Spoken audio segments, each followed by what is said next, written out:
Magandang gabi sa inyo lahat, teammates. Narito ang PTV Sports para ihatid sa inyo ang mga napapanahong sports balita.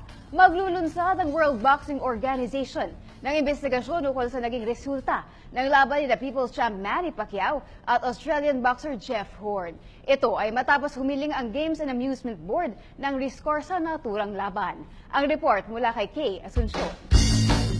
Nagdesisyon ng WBO o World Boxing Organization na maglungsad ng isang investigasyon tungkol sa controversial result ng welterweight title bout ni na Filipino boxing champ Manny Pacquiao at Australian boxer Jeff Horn. Ito ay bilang tugon sa sulat na ipinadala ng GAB o Games and Amusement Board kahapon, kung saan hiniling nila ang thorough review sa naging desisyon ng officiating sa laban.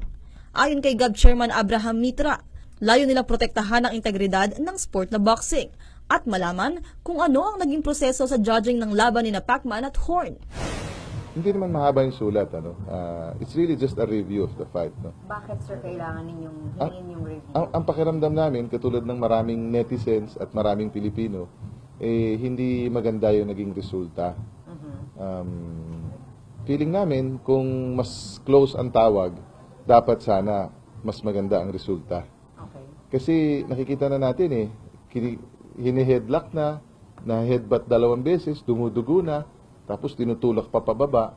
Ang pakiramdam namin, dapat yung referee, sinaway na sila, dapat maaga pa. Hindi lang si Jeff Horn, pati si Senator Manny. Keep it clean, dapat ganon. Sa tugon ng WBO, sinabi ng organisasyon na magtatalaga sila ng 5-man review team, kung saan 5 referees mula sa iba't ibang bansa ang kanilang kukunin para muling panoorin at i-review ang laban. Ikinatuwa naman ni Mitra ang tugon na ito ng WBO at sinabing gusto lamang nilang protektahan ang mga Filipino boxers at masiguradong hindi sila nadadaya. Of course, primary for him, dahil siyempre senador natin siya, champion natin siya, tapos ginagawa sa kanya yan. Ang feeling namin, kung ginagawa sa kanya yan, baka gawin din sa mga ordinaryong boksingerong Pilipinong pumupunta sa abroad.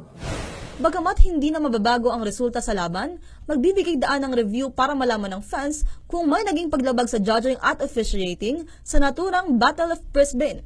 Kaya Asuncion, PTV Sports.